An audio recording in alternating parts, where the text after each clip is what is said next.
man and machine under one roof, turning raw material into a finished product. The concept of the factory system is what it is today. The workers suffered through turmoil and hardships throughout their journeys in the factory. I'm your host, Jalen Bland. I'm your co-host, Jesse Hillier. Take a journey with us as we explore the factory system.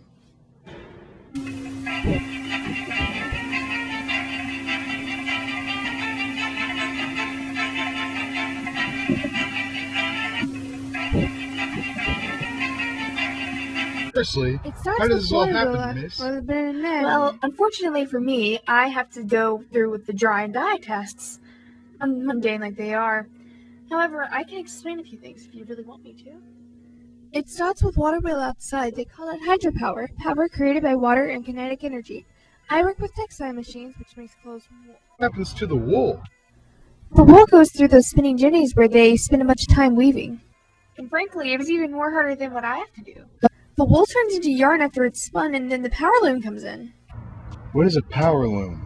A power loom looms yarn into cloth, much faster than doing it by hand. The wool turns into yarn after it's spun, and then the power loom comes in.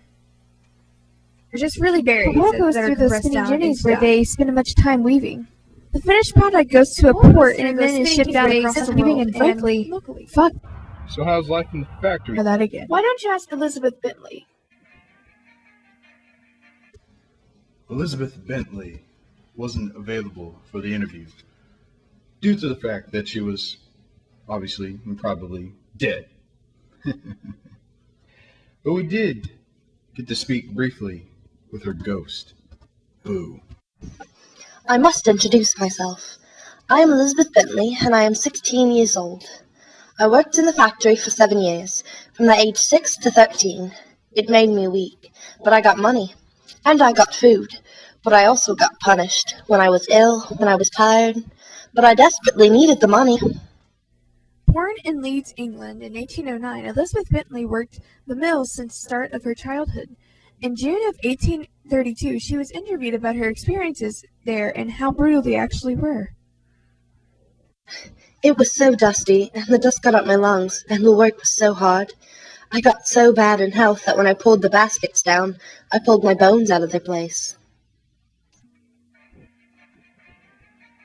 With Miss Bentley's interview, along with other children's testimonies, the victims of child labor were given both a voice and a face, humanizing the subject. This allowed Britain to evolve past child labor and construct a more controlled government. Where did the Industrial Revolution begin? Is it America?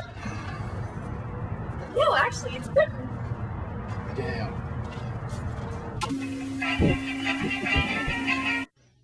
If I might interfere, Britain had more of an education than Americans at the time. They were specifically trained to go into business and investment. So how do they do that? Oh, the merchants were the main investors in the Industrial Revolution. Wow.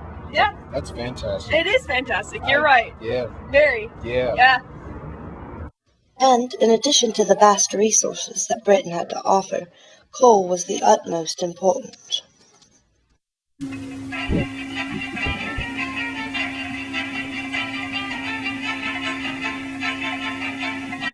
My system of government dominated half of the Industrial Revolution. No interference with the government at all. Damn laissez-faire. That's how the bloody oppressing factories began. Yes, it is because of laissez-faire that we have to go through abusive bosses. While the concept of laissez-faire meant little to no government oppression, the people were not free from abuse, especially from factory bosses. Hello, I'm TV reporter Dirk Chuck, and I'm going to have one last interview with a former factory girl. So how was it like? I'm starving, but we're not allowed to have food. That's nice. I worked in the factory since I was 5 until I turned 20, then I escaped. So how old were the children there? About 7 or 8, most of them. How were the bosses? They beat us a lot, especially when you did something wrong. But it's all because of laissez-faire, a free-range government. I see.